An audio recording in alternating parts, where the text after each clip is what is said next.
Hi every one, എന്തൊക്കെ സുഖല്ലേ? ഇന്ന് നമ്മൾ പഠിക്കാൻ പോകുന്നത് കുറച്ച് വേർഡുകളുണ്ട്.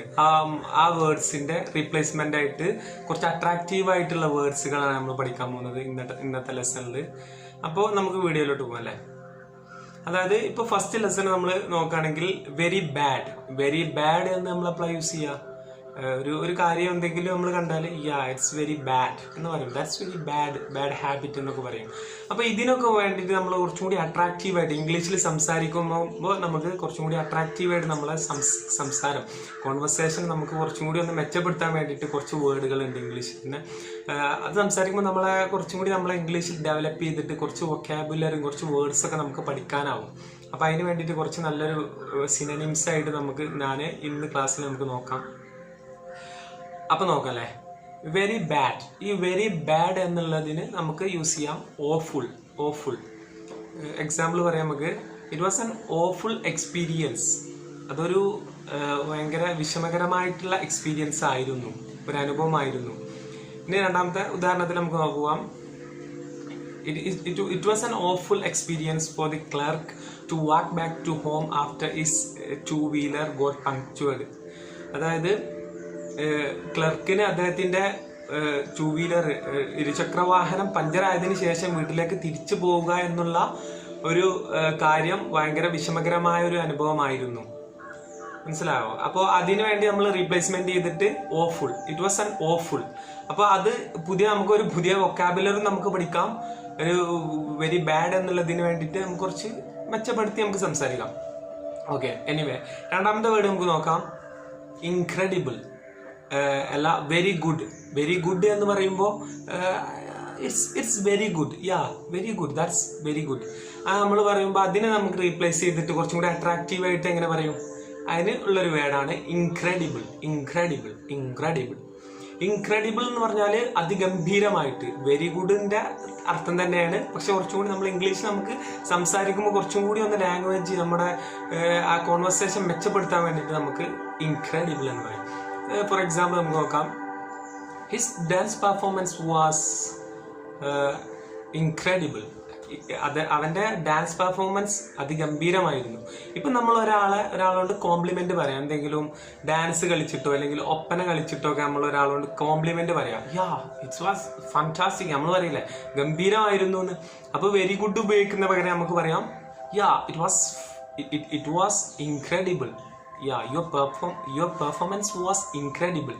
വളരെ അതിഗംഭീരമായിരുന്നു നിന്റെ പെർഫോമൻസ് എന്ന് പറയാം. അടുത്ത എക്സാമ്പിൾ നോക്കാം. His incredible dance performance one him the award for the best dancer. അവന്റെ ഇൻക്രെഡിബിൾ ആയിട്ടുള്ള ഡാൻസ് പെർഫോമൻസ്, അതിഗംഭീരമായ ഡാൻസ് പെർഫോമൻസ് അവന് the award for the best dancer എന്നുള്ള ഒരു അവാർഡ് നേടിക്കൊടുത്തു. അടുത്ത് നമുക്ക് പോവാം. വെരി ബോറിംഗ് അല്ലെങ്കിൽ റെപ്പറ്റേറ്റീവ്, വെരി ഡൾ അങ്ങനെയൊക്കെ പറയില്ലേ. വെരി ബോറിംഗ് ആയിരുന്നു അങ്ങനെയൊക്കെ പറയില്ല. അതിന് നമുക്ക് റിപ്ലേസ് ചെയ്തിട്ട് നമുക്ക് കുറച്ചും കൂടി അട്രാക്റ്റീവ് ആയിട്ട് എങ്ങനെ പറയാൻ കഴിയും? നമുക്ക് നോക്കാം. Arjun felt that his life was monotonous, there was no fun. അതായത് അർജുന് തോന്നി അവന്റെ ജീവിതം വളരെ മോനോട്ടണസ്. ഇത് മൊണോട്ടണസ് എന്നല്ല, മോനോട്ടണസ് എന്നാണ് ഇന്ത്യൻ ഇംഗ്ലീഷിൽ ആക്സെന്റിൽ പറയാ. ഇത് ബ്രിട്ടീഷ് ഇംഗ്ലീഷിലും അമേരിക്കൻ ആക്സെന്റിലും ഒക്കെ മാറ്റമുണ്ട്. മിനോട്ടനസ് എന്നും അതുപോലെ തന്നെ മെനോട്ടനസ് എന്നൊക്കെ പറയും. ഇത് ഇന്ത്യൻ ഇംഗ്ലീഷിൽ കറക്റ്റ് മെനോട്ടനസ് മോ എന്ന് പറയില്ല, മെനോട്ടനസ് എന്നാണ് പറയുക. അത് പ്രത്യേകം ശ്രദ്ധിക്കുക. മെനോട്ടനസ് എന്ന് പറഞ്ഞാൽ വെരി ബോറിംഗ് എന്നുള്ളതിന്റെ ഒരു കുറച്ചും കൂടി അട്രാക്റ്റീവ് വേയിൽ നമുക്ക് സംസാരിക്കുമ്പോൾ മെനോട്ടനസ് അങ്ങനെ പറയാം. അപ്പൊ അത് ശ്രദ്ധിക്കാം. ഇനി നമുക്ക് അടുത്ത ഒരു എക്സാമ്പിൾ കൂടി നോക്കാം. After walking in the same school for 5 years, Raju felt that his job was becoming monotonous. Becoming bore എന്ന് പറയില്ല, ബിക്കമിങ് monotonous.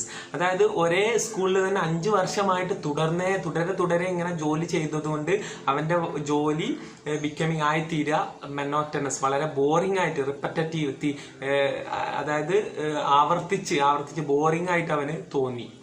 മനസ്സിലായോ? ഇനി അടുത്തൊരു വേർഡ് നമുക്ക് പഠിക്കാം. വെരി ഇൻട്രസ്റ്റിംഗ്, വെരി അട്രാക്റ്റീവ് എന്നൊക്കെ നമ്മൾ പറയില്ലേ. അപ്പോൾ വെരി അട്രാക്റ്റിംഗ് ഗേൾ ആണ്, വെരി ഇൻട്രസ്റ്റിംഗ് ആയ ടോപ്പിക് ആണ് എന്നൊക്കെ പറയില്ലേ. അതിനെ റീപ്ലേസ് ചെയ്തിട്ട് കുറച്ചും കൂടി അട്രാക്റ്റീവായിട്ട് നമ്മൾ പറയുമ്പോൾ എങ്ങനെയാണ് വെരി ഇൻട്രസ്റ്റിംഗ് എന്നുള്ളതിന് fascinating it was A fascinating place അല്ലെങ്കിൽ ഇറ്റ്സ് എ ഫാസിനേറ്റിംഗ് പ്ലേസ്. എന്തൊരു മനോഹരമായിട്ടുള്ള അട്രാക്റ്റീവായിട്ടുള്ള പ്ലേസാണ് ഇത്. ഇനി അടുത്തത് അതിൽ തന്നെ നമുക്ക് നോക്കാം. The geology of Kashmir is fascinating. കാശ്മീരിൻ്റെ ജിയോളജി വളരെ അട്രാക്റ്റീവാണ്. പിന്നെ നമുക്ക് പറയാം the geology of Kerala is fascinating. മനസ്സിലായോ? ഇനി ഞാൻ ഈ പറഞ്ഞ കുറച്ച് ഞാനിപ്പോൾ 4-5 ഈ വേർഡ്സിൻ്റെ അടുത്ത ക്ലാസ്സിൽ തുടർന്ന് നമുക്ക് വേറെ ക്ലാസ് എടുക്കാം. കുറച്ച് വേർഡ്സ് ഞാൻ തന്നു. ഇതിൻ്റെ കുറച്ച് നിങ്ങൾ ഇതിനെ കുറച്ച് ഓരോ എക്സാമ്പിൾ വീതം നിങ്ങൾ സ്വന്തമായിട്ട് ഉണ്ടാക്കി കമൻറ്റ് ബോക്സിൽ എഴുതാം. ശ്രദ്ധിക്കാം. അപ്പോൾ അടുത്ത വീഡിയോയിൽ നല്ലൊരു ടോപ്പിക്കായിട്ട് ഗ്രാമർ ബേസ് ചെയ്തിട്ടാണ് എന്താണ് വേണ്ടത് വെച്ചാൽ നിങ്ങൾക്ക് കമൻറ്റ് ബോക്സിൽ രേഖപ്പെടുത്താം. നമ്മൾ എല്ലാ രീതിയിലുള്ള അഡ്വാൻസ്ഡ് ആയിട്ടും കുറച്ച് മീഡിയം ലെവലിലും ഇപ്പം ഇന്നെടുത്തത് കുറച്ചും കൂടി ഒരു മീഡിയം ലെവലിലുള്ള ആളുകൾക്ക് വേണ്ടിയിട്ടുള്ള ക്ലാസ് ആയിരുന്നു. എല്ലാവർക്കും അങ്ങനെയുള്ള ബേസിക് ആയിട്ടും എല്ലാവർക്കും കാണാം. നമ്മൾ ഇംഗ്ലീഷ് മെച്ചപ്പെടുത്താനുള്ള ക്ലാസ്സാണ് എല്ലാം ഇടുന്നത്. അപ്പോൾ എല്ലാവരും സപ്പോർട്ട് ചെയ്യുക. എല്ലാവരും സപ്പോർട്ട് എന്നും പ്രതീക്ഷിക്കുന്നു. അപ്പോൾ okay, thank you for watching. By.